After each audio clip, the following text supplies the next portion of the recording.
Bem-vindos e bem-vindas a mais um podcast do Harvard Alumni Club Brasil.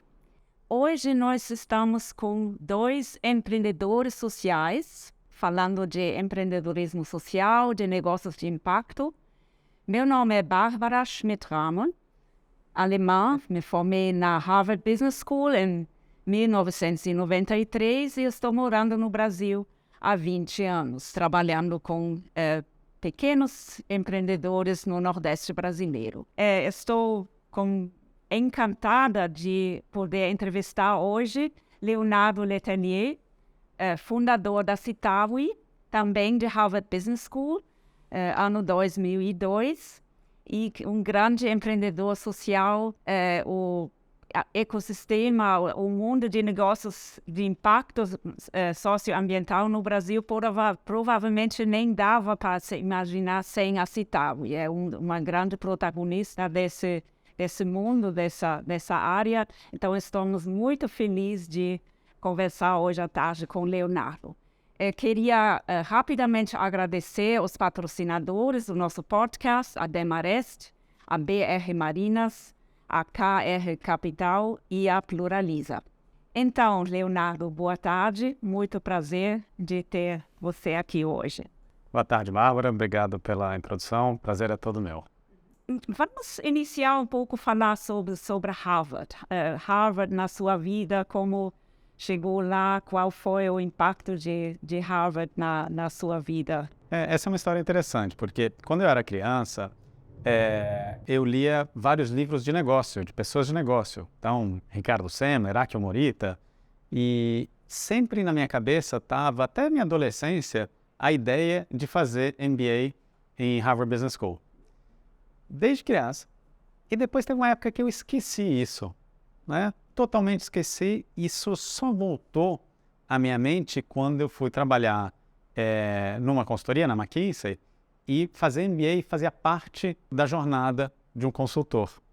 Então eu lembrei que isso, digamos, fazia parte dos meus sonhos de criança e, né, fiz todo o processo, obviamente, fui aceito e fui para Harvard. Então é uma história que começa muito antes, talvez, do que seria normal ou natural para a maioria das pessoas. E a experiência em Harvard? Foi bom. Eu vou contar uma história que vem antes, né, disso. Então, eu lembro quando eu estava fazendo o processo de application, né, eu estava aplicando para várias escolas, e eu fui primeiro aceito em Kellogg. Eu tinha dois ótimos amigos em Kellogg, achava muito interessante a ideia de focar em marketing, e falei assim, poxa, realmente essa é uma boa escola, eu estou muito contente, né, de ter aceito e vou ficar contente de ir para lá, tudo isso, etc. Né? Não tinha ainda recebido a resposta de Harvard. Falei assim, não, mas vamos ver quando chegar a resposta, aí eu decido, né, se for positivo, se for negativo, né, cada processo vai levar para um lugar diferente. E quando chegou a carta de Harvard com o aceite, vida de consultora, eu estava num quarto de hotel, eu comecei a pular na cama. Né? Fui aceito, Harvard, isso aqui. E eu parei no meio de um desses pulos e falei assim, acho que está mais ou menos claro para onde eu vou. Né? Então, acabei indo para Harvard. E como consultor, né, na época, isso era toda a minha experiência, eu tinha feito alguns estágios em banco, né, com derivativos, no CAD, algumas coisas mais estranhas que depois vêm a complementar, né, minha trajetória. Mas como consultor, a história do case ela é bastante natural, tanto do ponto de vista de como lidar com as coisas, quanto do ponto de vista de análise, no sentido de você pega um problema, quebra em pequenos pedaços, aí você resolve eles e depois junta tudo. Então, eu tinha acabado de casar e os 2 anos de Harvard foram muito legais. Eu brinco que foi uma lua de mel um pouco mais longa. Tinha bastante trabalho envolvido também, mas foi bem divertido. Certo. E aí, então, quando foi esse momento aí de essa mudança? Porque normalmente, né, o consulting, investment banking, a grande maioria dos egressos de Harvard Business School vão para esses sectores, você já conhecia. Quando veio esse momento dessa mudança que parece tão radical de se tornar empreendedor social? Como? Mais ou menos 5 anos depois que eu voltei de Harvard, né? Então eu voltei para consultoria, que é também o normal, né? E fiquei 5 anos lá e eu comecei a perceber que tinha alguma coisa errada e eu não conseguia articular bem o que que era, né? Falava assim, não, tá doendo aqui, o que que será que eu comi ontem, né? Deixa eu tentar lembrar. E não conseguia muito colocar minha mão, né, o pulso ali e dizer, é isto aqui, né? Hoje em dia a gente, né, todo mundo fala sobre propósito, no fundo era isso, mas ninguém falava nessa época, a gente está falando de 2005, 2006, né? Então eu fiz uma jornada longa de autoconhecimento, que incluía meditação, que incluía, né, eu moro aqui no Rio, incluía ir para a praia, sentar na areia e ficar olhando o mar, né, e tentar tirar tudo que está sobrando, digamos assim, do dia a dia, das preocupações, etc., e focar no que é mais essencial. E eu descobri algumas coisas nesse processo, né? Nesse processo eu descobri que eu gostava do que eu fazia, né? Eu gostava de consultoria, de forma mais geral, eu gostava de professional services, tanto no sentido do professional, que é uma coisa mais especializada, quanto dos services, que é uma coisa de servir ao outro. E o que estava faltando para mim era entender ou ficar bem com o impacto desse trabalho, né? Então, consultorias de alta gestão, tipicamente os nossos clientes eram grandes empresas, nacionais, multinacionais, etc. E a gente tinha um impacto ali, né? Fazia elas um pouco mais eficientes, um pouco mais produtivas, um pouco mais isso, mais aquilo, né? E que é ok, e é necessário, não tem nada de errado, mas não me bastava. Então eu comecei a me perguntar, bom, mas se não é isso, o que que é? Porque uma coisa que eu sempre tive claro para mim é que as melhores escolhas são feitas pelo positivo e não pelo negativo, né? Eu quero isso e eu não quero aquilo. Falei, pô, então o que que eu quero? Não era uma coisa óbvia para mim que eu vinha para o setor social. Então eu comecei a me perguntar quais foram os momentos onde eu me senti mais realizado. Todos eles, obviamente, tinham a ver com a consultoria, porque essa era a minha experiência profissional. Então teve um projeto de reorganização de uma grande empresa multinacional aqui no Brasil, de bens de consumo, e a gente foi lá, reorganizou as caixinhas, tudo isso, né? E a minha proposta foi aceita pelo CEO, levada pelo conselho, etc. E teve aí, me implicou numa transformação da organização. E eu lembro que aquele dia eu fiquei feliz, né? Aí eu lembrei de outro momento que eu fiz um projeto sobre a produtividade no varejo de alimentos no Brasil, e o relatório final desse projeto, né, da minha parte, eu estava apresentando para uma banca que tinha economistas, né, uma série de pessoas variadas, importantes, tinha até um prêmio Nobel, e a apresentação foi muito boa e foi muito elogiada. E eu lembro que daquele dia eu saí orgulhoso. No primeiro exemplo eu saí feliz, no outro exemplo eu saí orgulhoso, e eu lembrei de consultoria que eu tinha dado pro bono para uma empreendedora social, aqui do Rio de Janeiro, a Vera Cordeiro, uma organização que hoje chama Instituto Dara, e que eu lembrava que a cada interação com ela, eu saía uma pessoa melhor. E era totalmente diferente, é qualitativamente diferente. Feliz, orgulhoso, ok. Ser uma pessoa melhor é outra história. Falei, poxa, será que eu não consigo desenhar, estruturar, criar uma atuação onde eu saio de casa todo dia e volto uma pessoa melhor? Isso é imbatível. E aí eu acabei criando a Citauri, né? Com a ideia de apoiar do ponto de vista financeiro, com novos tipos de capital, na época só empréstimo, para negócios sociais, hoje em dia a gente fala negócio de impacto, com ou sem fins lucrativos. Não era uma coisa, é só para o setor social, só para ONGs, não. Era para qualquer negócio que tivesse como missão gerar impacto social ou ambiental positivo, mas que tivesse também um modelo de negócio. Aí a gente conseguiria trazer um outro tipo de capital, que era um empréstimo que eles não iam conseguir num banco qualquer. E aí nasceu a Citauri. E naquela época ainda era um setor muito novo, não? O que já existia, tinha modelos, eu olhava também, eu lembro em Harvard Business School tinha a Michael Chu, que é um dos gurus um pouco nessa área, se bem que também talvez com uma perspectiva um pouquinho diferente, mas o que tinha já de modelos ou de mentores, ou teve que começar a coisa do zero, um pouco a gente está falando em 2006, 2007. O termo investimento de impacto ele foi cunhado em meados de 2007, então na verdade a gente começou antes desse termo existir. Não quer dizer que isso não existia, mas não era reconhecido, consolidado, estruturado da forma como é hoje. Tinha algumas organizações. Nos Estados Unidos tinha uma organização chamada Non-Profit Finance Fund, que por conta de legislação americana, os bancos têm que emprestar na região onde eles captam os depósitos. Então tem uma lei que chama CRA, Community Reinvestment Act, Só que em vez dos bancos fazerem isso, porque não conseguiam, não sabiam como, etc., eles passavam recursos para Non-Profit Finance Fund, que fazia esses empréstimos. Então, era um banco para ONGs. Tinha uma outra organização chamada Acumen, que criou algo mais parecido aí com Venture Capital, com capital mais paciente, né? E basicamente era isso. Claro, sempre teve, né, os grandes multilaterais que faziam grandes empréstimos com critérios para além do econômico, mas era outra parada. E tinha na Europa um banco, o Triodos Bank, olhando mais do ponto de vista da sustentabilidade, né? Mas quando a gente começou, isso não estava tudo no mesmo lugar. Isso era exemplos diferentes de coisas diferentes em lugares diferentes. E quem te ajudou, assim, no início? Por exemplo, a própria rede de Harvard, da Harvard Business School, ajudou de alguma forma? Com quem você podia contar aí nesse Na verdade, o início teve um certo choque, porque eu imaginava que ia ter muito mais apoio, tanto dos meus ex-colegas da consultoria, né, quanto de Harvard, e a verdade é que não teve. Né? Eu tinha uma expectativa que não se realizou, não vou dizer que a culpa é dos outros, né? Mas, de fato, ninguém queria nada sozinho. Então, não é que eu fiz tudo sozinho e não contei com a ajuda de ninguém.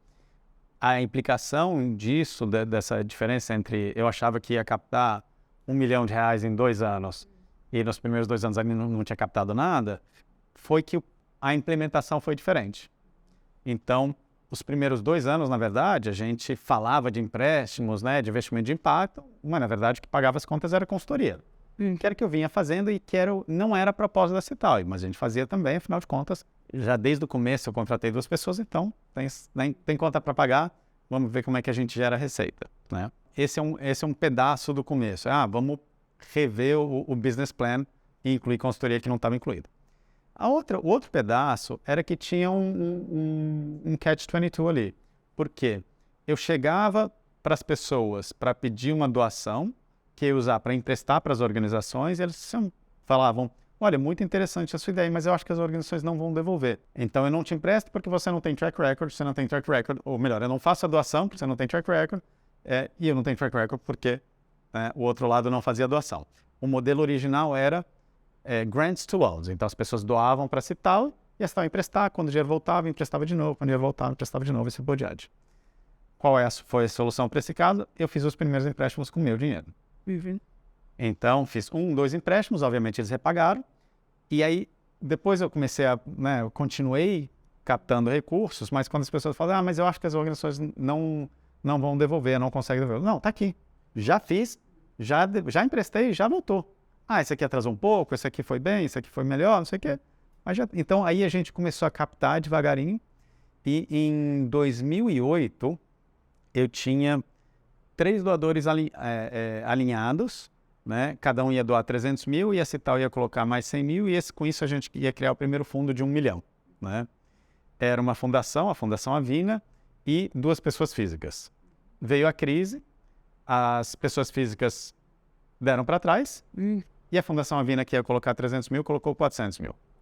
Essa foi a primeira grande doação que a gente teve. E depois teve, né, várias outras famílias, empresas, institutos, fundações, etc., que foram nos apoiando ao longo do tempo. Mas eu acho que ainda tem um grande espaço aí que a gente pode avançar do ponto de vista de ter um apoio da comunidade de Harvard para organizações lideradas por pessoas da própria comunidade. Então, legal. E aí, então tem uma trajetória de crescimento, mas teve assim, alguns momentos também que você quase desistiu? Assim, fala um pouco disso. Teve, né? O empreendedorismo para impacto social, ambiental positivo, ele não deixa de ser um empreendedorismo, com seus altos e baixos. Então, por exemplo, uma coisa que eu relatei, que nosso modelo de negócio, que era emprestar, na verdade, os 2 primeiros anos fizemos consultoria, já foi uma adaptação, né, à realidade, né? Você faz o plano, depois você vai para o mundo, e o mundo te diz o que faz sentido daquele plano ou não. A outra coisa que aconteceu foi que eu tinha essa expectativa, né, de captação, e aí os juros, né, o rendimento financeiro desse capital a lógica era que isso pagasse as contas, e na verdade, como a gente não tinha captado, não tinha esse rendimento para pagar as contas. E eu também percebi que se eu continuasse fazendo consultoria, eu ia virar uma grande consultoria para o terceiro setor, negócio de impacto, etc., que não era o objetivo. Não que não seja legal, mas não era o que eu queria fazer. Então eu matei essas consultorias, foquei, né, todo aquele tempo no negócio de empréstimo e esse produto não estava decolando. E aí eu fui para o conselho e falei, olha, temos 2 problemas e uma única hipótese de solução. Qual é o possível problema número 1? A estratégia é ruim. Qual a hipótese de solução? Trocar eu, né, o CEO da organização, porque eu não tenho outra estratégia. Temos outra hipótese de problema-solução. A estratégia é boa, a execução é ruim. Qual é a solução para esse caso? Trocamos o CEO, porque também estou fazendo o meu melhor, é isso que eu consigo fazer. E o conselho falou, olha, procura uma solução para os próximos 6 meses, e senão, de fato, a gente passa para a próxima fase, que é pensar em como wind down essa história. E o que aconteceu nesse meio do caminho foi que eu fui fazer uma apresentação para o USAID. O USAID é o braço de cooperação internacional do governo americano. Falei do empréstimo, olha só, tem isso aqui, é super interessante, você doa, a gente empresta, volta, empresta, volta, empresta, volta, então sua doação vira 3, 4, 5, né? E tem muito mais impacto. E a pessoa do outro lado, eu lembro, o Alex Alves, ele falou assim, olha, muito interessante isso, muito interessante, mas eu não tenho uso para isso. Agora deixa eu te falar de outro problema que eu tenho. Eu tenho 20 empresas americanas que querem fazer uma série de doações de forma coordenada para organizações que são muito pequenas para lidar com a burocracia dessas empresas, não necessariamente falam inglês, né, conseguem lidar com as questões legislativas, tributárias, né, dos Estados Unidos, e algumas ainda nem estão identificadas, então nem consigo pedir o dinheiro para essas empresas porque, né, não tem para onde mandar. Você consegue nos ajudar com isso? E esse foi o momento, é o light bulb moment, que nem exatamente como você vê no desenho. Eu comecei falando, não, e no meio do não fez, plim, claro que podemos te ajudar. Você faz o seguinte, todas as empresas doam para tal, a gente cria um fundo de filantropia, um fundo filantrópico, e a partir desse fundo a gente doa para as organizações que vocês identificarem, né?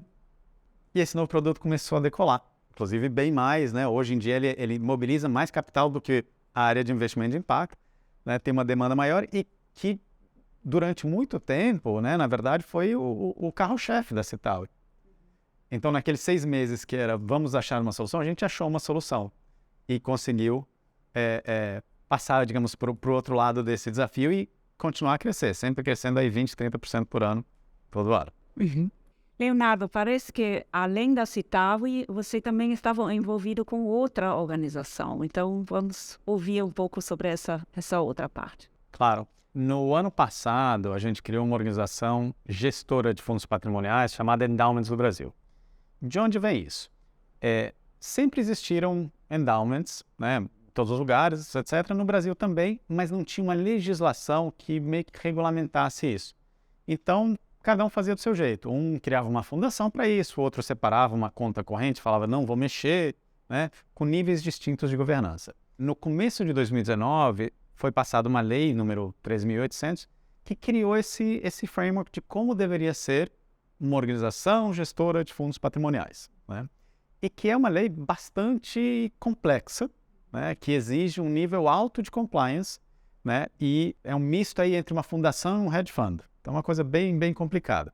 A gente está falando, na prática, de algo que precisa de um capital inicial de aí uns 15, 20 milhões, para fazer sentido, porque você só pode usar o rendimento financeiro, né, de acordo com a lei disso. Então, o rendimento financeiro tem que pagar toda a conta dessa organização, com esse nível de compliance, com tudo isso, e sobrar algum dinheiro para ainda desembolsar para causas sociais, né? Então, isso, ele é, de certa forma, um desmotivador de quem quer começar um endowment hoje, né?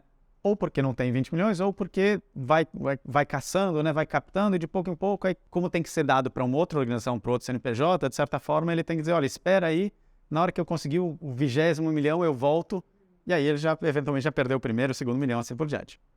Então, o que a gente fez? A gente criou essa organização com todo esse nível de complexidade, que, para a grande maioria das organizações do setor social, é uma novidade, para citar e não, a gente já lida com isso. Então, já é auditado por uma Big Four, tem contratos com BNDES, que tem que seguir todas as regras do TCU, com a USAID, com a cooperação alemã. Então, a gente tá acostumado com esse nível de complexidade e de compliance. Então, para a gente é um pouco mais simples fazer. E a gente, na área de gestão de filantropia, a gente também já faz mais ou menos isso que é proposto, que é guardar o dinheiro e depois desembolsar para a causa. A única diferença é que agora a gente só pode embolsar, na Endowments do Brasil, só pode ser desembolsado o rendimento financeiro real. Na Citaú, esses fundos filantrópicos que a gente gerencia, pode ser desembolsado tudo, principal e rendimento, né? Então, para a Citaú era fácil fazer. Então, o que a gente fez? Criou essa organização, é um novo CNPJ, porque a lei exige que seja um novo CNPJ, e a gente opera numa lógica de coworking, né? Então, a analogia é como se, para ter um escritório, você tivesse que construir o prédio e ser dono do prédio. Não faz o menor sentido, né? Então, a gente construiu o prédio, é dono do prédio, e você que quer ter uma sala, a gente aluga uma sala. Uma mesa, a gente aluga uma mesa. Então, a gente viabilizou para organizações, em vez de 20 milhões de reais, com 2 milhões ou mesmo com 200 mil, terem um endowment que está totalmente dentro dessa nova estrutura, dessa nova legislação. Então, o endowment a partir de hoje. Então, se você é tipo um pool, assim... São vários pools separados, porque você tem fundos patrimoniais que eles são de causa, tipicamente doadores se juntam, colocam dinheiro para uma causa específica, saúde, educação, meninas no Nordeste, pode ser mais amplo ou mais específico, e você tem fundos patrimoniais de organização beneficiária definida, que tipicamente ele é movido, né, ele é iniciado pela própria organização, que fala assim, eu quero ter um fundo patrimonial para me beneficiar ao longo do tempo. Então a gente criou essa estrutura, está começando agora, a gente já tem aí o primeiro fundo patrimonial dentro da Endowments Brasil, que é o da Casa Chama, que é uma causa trans. Eles, né, não vou dizer que jamais vão acumular 20 milhões, mas demoraria muito mais tempo. E eles, então, hoje têm um fundo patrimonial dentro da Lei 13.800 e já podem captar para isso. Então, tem mais uma ferramenta de captação aí dentro da sua malinha de ferramentas. E a pandemia teve um impacto sobre a Citaú? A pandemia teve impacto forte, na verdade. Na hora que veio a pandemia, a gente ficou com muita incerteza, né? Teve uma lei do governo que dizia que, né, você poderia diminuir o tempo das pessoas em 25%, diminuir o salário das pessoas em 25%. Então a gente fez uma live com todos os funcionários falando, olha, por enquanto não vamos mexer em nada, mas tem todas essas opções aqui. E o que acabou acontecendo é que, na verdade, em vez de diminuir o tempo das pessoas, a gente precisou duplicar, triplicar o quadro de pessoas. Então, antes da pandemia, a gente tinha entre 20 e 30 pessoas, hoje a gente tem quase 90, né? Porque teve uma grande necessidade de uma gestão profissionalizada, transparente de recursos de filantropia. A gente criou 14 fundos filantrópicos dedicados só para a causa da Covid, inclusive um com o BNDES, com mais de 140 milhões de reais de doação, né? Então, na verdade, o que a pandemia fez, ela fez a gente aumentar, escalar muito rápido. A gente vinha crescendo 20%, 30% por ano, e a gente acabou crescendo 200%, 300% em 2 anos, né? Então, agora, o nosso patamar agora pós-pandemia não é tão alto quanto o pico da pandemia, mas ele ainda é bem maior do que a gente tinha antes, ou mesmo da projeção da curva de crescimento. E também a gente ganhou nome, né, foi mais reconhecido. E o interessante foi que a gente não deixou de fazer as outras coisas por conta da pandemia. Eu brinco que a receita não Covid que a gente tem continua crescendo 20%, 30% ao ano. E em cima disso, a gente teve a receita de pandemia, né? E a atuação de pandemia e os fundos de pandemia assim por diante. Então a gente continua nesse lugar aí de ser mais conhecido, né? Mais reconhecido, mais requisitado e conseguir apoiar mais organizações no Brasil. Na pandemia, a gente acabou apoiando mais de 1.000 hospitais no Brasil inteiro, com EPIs, usinas de oxigênio, vários outros equipamentos médicos, até um barco a gente ajudou a equipar, porque no norte é outra realidade. Eu lembro que eu estava preocupado com o que significava para mim, como gestor, a pandemia. Será que eu ia conseguir responder à altura do desafio? E, na verdade, a gente descobriu que a gente vinha se preparando há 10 anos, né, construindo as coisas, sistemas, compliance, tudo isso, para que na hora que tivesse essa provocação, né, que veio aí por conta da pandemia, a gente pudesse apoiar a sociedade com o melhor que a gente tem, né? Então eu fiquei muito orgulhoso do que a Citaui conseguiu contribuir, de ter uma atuação proativa em vez de uma atuação defensiva na pandemia. Agora também a questão das mudanças climáticas, que parece que isso também virou um foco também. Fala um pouco dessa parte. Isso é muito importante, vem cada vez sendo mais central nas conversas que a gente tem. Inclusive, uma mudança interna que a gente fez, que a gente tinha uma área que desenvolvia programas territoriais. A gente tem um programa territorial na Amazônia, no Médio Juruá. É um programa de desenvolvimento local. Ele é um conjunto de projetos coordenados, mas tem um projeto de educação, tem um projeto de fortalecimento da cooperativa de mulheres, de treinamento de jovens, de internet, de escola, assim por diante, né? Então essa área fazia esses programas, tinha um, estava desenvolvendo outros, e a gente mudou a lógica para ter uma visão de finanças de conservação e clima, onde o programa de desenvolvimento territorial, o programa de desenvolvimento local, é uma das pernas, mas não a única. Então a gente já começou a fazer avaliação de riscos climáticos ou de biodiversidade para algumas empresas, fazer due diligence para fundos de private equity que querem ver a questão de impacto socioambiental de forma profunda, não só check the box, critérios IFC, ESG, a gente está falando realmente de transformação social, e desenvolver outros mecanismos financeiros, como por exemplo o pagamento de serviços ambientais e outros que a gente está pensando por aí. Isso é uma coisa que vem crescendo aí no nosso portfólio. Uma coisa também a gente percebe, se vendo um pouco esse universo de negócios de impacto, né, teve muito tempo uma grande concentração, continua muito forte no Sudeste.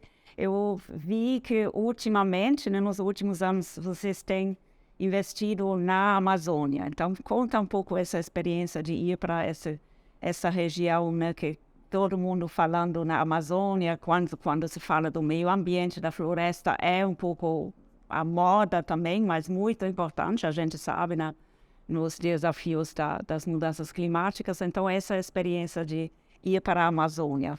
Claro.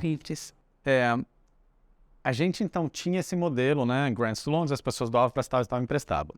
E a gente fazia isso sem um critério geográfico ou de causa. Então, não tinha assim, tem que ser educação, ou tem que ser no Sudeste, tem que ser isso, tem que ser aquilo, era bem variado, né? Até para aprender. E o que aconteceu ao longo do tempo, três movimentos aconteceram.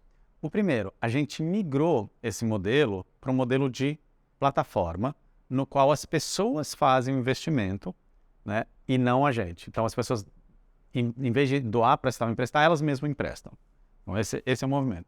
O outro movimento é procurar o que a gente chama de instituidores, que vão justamente pagar a parte da conta que esse fluxo das pessoas não paga, né? Então a gente tem aí uma perna, uma abordagem que a gente chama de blended finance. Então tem um pedaço de filantropia, que tipicamente vem de institutos e fundações, para Citaui e para pagar a equipe que continua fazendo o que fazia antes, que era originação, avaliação, due diligence, só que agora também faz captação dessas pessoas, que tipicamente são pessoas físicas, mas pode ser fundos, pessoas jurídicas, mas em geral são pessoas físicas, que passam pela plataforma e o dinheiro delas chega, então, ao negócio de impacto. E essa mesma equipe faz também o acompanhamento depois. E esse acompanhamento é pelo prazo do empréstimo, 2, 3 anos. Então, obviamente, isso aqui tem muito trabalho especialista envolvido, que o FII que a gente cobra no empréstimo, que é 5%, não paga, porque a gente faz empréstimos de 100 mil a mais ou menos R$1,5 milhão para essas organizações. E o terceiro movimento foi esse interesse que começou a surgir para a Amazônia e que foi possibilitado por essa abordagem, porque a grande maioria dos negócios que estão lá, então você tira a Zona Franca, são negócios bastante frágeis. Obviamente vai ter negócio bom, crescendo, etc. Mas quem está mantendo a floresta em pé não é um aplicativo de internet que vai deixar todo mundo rico. É uma família que está fazendo coleta de castanhas na floresta de forma artesanal. E é para ser artesanal mesmo. Se você botar máquina lá, você já não está mantendo a floresta. Então, esses negócios que mantêm a floresta em pé, eles precisam de um tipo de capital mais paciente. Eles precisam de mais apoio. Eles não sobrevivem no mundo do Sudeste de taxas de juros e uma relação transacional. Então, a abordagem de Blended Finance com a plataforma e com esse interesse na Amazônia, tudo isso casa para permitir que a gente faça esses empréstimos através da plataforma de empréstimo coletivo, né? O site é o www.emprestimocoletivo.com.br. Então, estar nesse mundo do empreendedorismo social, a área na Citaui tem crescido muito, o ecossistema tem crescido muito, né? Eu vi uma outra entrevista sua um pouco, não deveríamos andar, o mundo não deveria ser movimentado para todos os investimentos sejam investimentos de impacto, então a importância do impacto socioambiental deveria se tornar, né, uma coisa mais importante. Fala um pouco assim para outras, né, pessoas de Harvard, jovens também que estão indo essa vida de empreendedor social, vendo esses resultados. O que fala para o jovem também? Outra coisa, seu envolvimento, né, muito forte também na questão da filantropia, o movimento por uma cultura de doação, né, que é também outra causa, né, que vejo muito seu engajamento. Um pouco umas mensagens aí para... Quando as pessoas me perguntam, acho que elas não gostam muito da minha resposta. Falam assim, o que você faria diferente? E eu digo, olha, eu não sei se eu teria criado uma organização. Sabendo que eu sei hoje, não sei se eu teria criado uma organização, porque é muito trabalho, é muito sofrimento, digamos assim. A gente está há 15 anos e tem sucesso e tem muito sofrimento, mas a única coisa garantida era o sofrimento, sucesso não, né? E eu diria que o sucesso vem de uma série de fatores, inclusive sorte, inclusive a pandemia, né? Várias coisas que estão muito longe de estar sob o nosso controle. Isso um pouco para tirar o glamour de, você vai lá e vai ser ótimo, pode ser, pode não ser, né? Mas também para refletir que a gente precisa de todos os tipos de atores, né? Então a gente precisa de empreendedores sociais, precisa. Também precisa de empreendedores de negócio, precisa de professores, precisa de deputados, ministros, secretários, químicos. Então, eu diria que não tem uma priorização. Acho que a nossa sociedade hoje, ela faz parecer ou glamoriza todas aquelas atividades que estão conectadas com o capital. Por isso que a gente vive num mundo capitalista, esse é um reflexo disso. Mas eu diria que elas, digamos, têm esse lado do glamour, mas não significa que são mais importantes. Então a gente precisa de um portfólio de atores. E essa mesma lógica de portfólio eu aplico quando a gente está pensando em dinheiro. Então, vou pegar todo o meu dinheiro e investir, ou todo o meu dinheiro investir em investimento de impacto? Provavelmente não. O dinheiro ele tem 3 usos, que a gente fala, né? Você tem dinheiro de consumo, você tem dinheiro de doação e você tem dinheiro de investimento. Pensar no seu dinheiro dessa forma, né, ajuda também a quem tem uma carreira que não necessariamente está no setor social, a falar assim, não, então, mas eu posso consumir de forma mais eficiente. Eu posso doar de forma mais estratégica e eu posso investir com mais impacto. Então, dentro de cada um desses, você também pode ter um portfólio, né? Então, eu acho que a doação, ela tem um papel fundamental, seja para resolver problemas emergenciais, né? Você não vai criar um modelo de negócio que vai segurar as pessoas que estão embaixo dos escombros na região, no litoral norte de São Paulo. Não é isso. Ali você precisa um trabalho de emergência, um trabalho de ação rápido, que o melhor capital para isso, né, capital privado para isso é o capital de doação. Então, a doação tem esse papel. Não só em emergência. Eu brinco que você tem o peixe, que seria emergência, você tem a vara de pescar, que também é importante, se apoia nas doações. Você tem também o que a gente faz, que a gente brinca que é desenvolver infraestrutura para a indústria pesqueira, né? Você constrói uma rodovia que liga o porto ao mercado e você financia um caminhão frigorífico. E você tem um outro lado também importante que a doação viabiliza, que é o advocacy. Que é, tá bom, agora, mas vamos pescar de forma mais sustentável. E tudo isso precisa ser feito e tudo isso depende de doação. Então, cada pessoa no seu bolso de doação pode pensar nesse portfólio. Bolso de consumo, a mesma coisa, a gente na cidade trabalha menos com isso.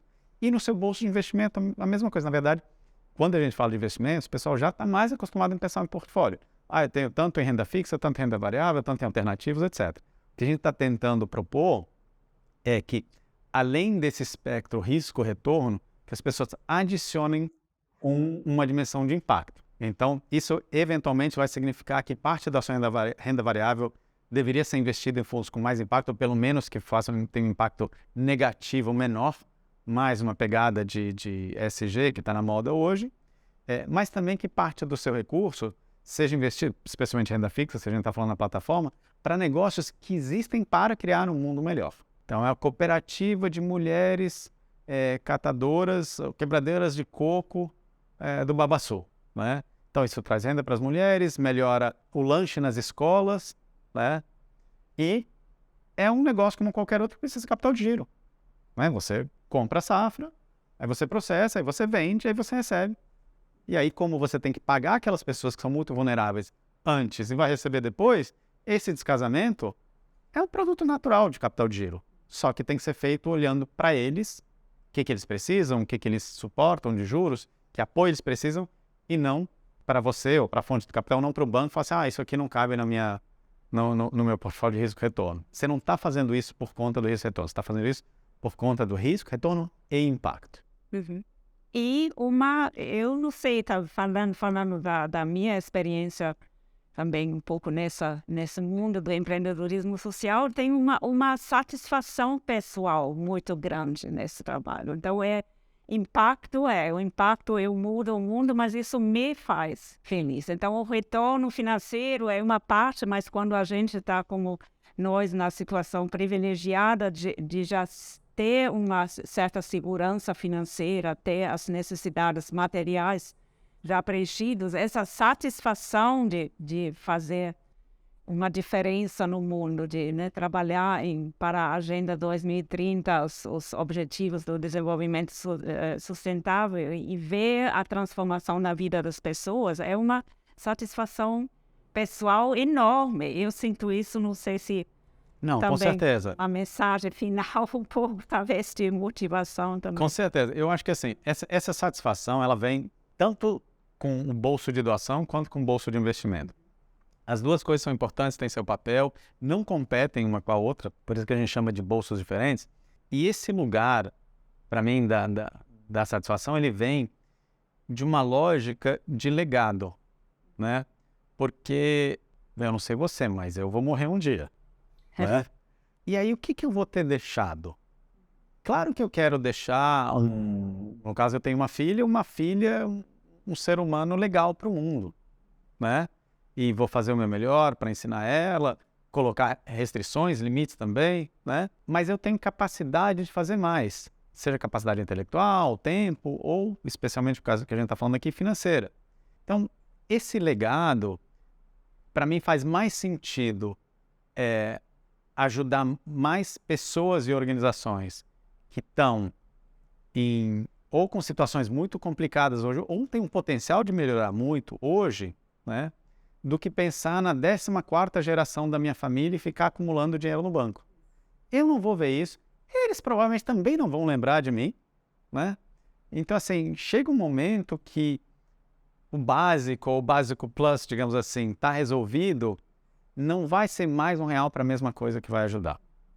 Para mim, né? Isso não, pessoalmente, não me preenche, e eu acho que quando as pessoas estão morrendo, elas não falam assim, puxa, eu estou aqui morrendo, mas que bom que meu EBITDA foi 0,2% maior, né, com aquela minha decisão de investimento.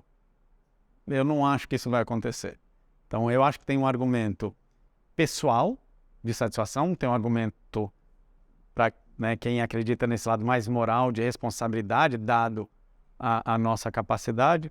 E tem um argumento muito prático também, que é, a gente está vivendo nesse mundo de hoje. Esse mundo de hoje não é sustentável do jeito que ele é. A gente precisa fazer alguma coisa. Então, juntando essas três coisas, eu diria, especialmente para a comunidade Harvard, que provavelmente 99% está nesse lugar de privilégio que a gente também está, que pode fazer mais, que pare para pensar o que fazer. Tem gente como você que está fazendo coisas fantásticas, eu sou doador para suas causas também, né? Tem outras pessoas, organizações, tem a Citaui, então não faltam conexões fáceis, próximas, seguras, transparentes, para as pessoas fazerem um bem maior com seu recurso hoje. Então eu diria que esse é um convite É um convite para quem está nos ouvindo aí, para pensar nisso e procurar a gente, ou quem seja aí, até da comunidade Harvard, para pensar o que fazer com o seu recurso e o seu legado. Pois muito obrigada, Leonardo. Foi um enorme prazer.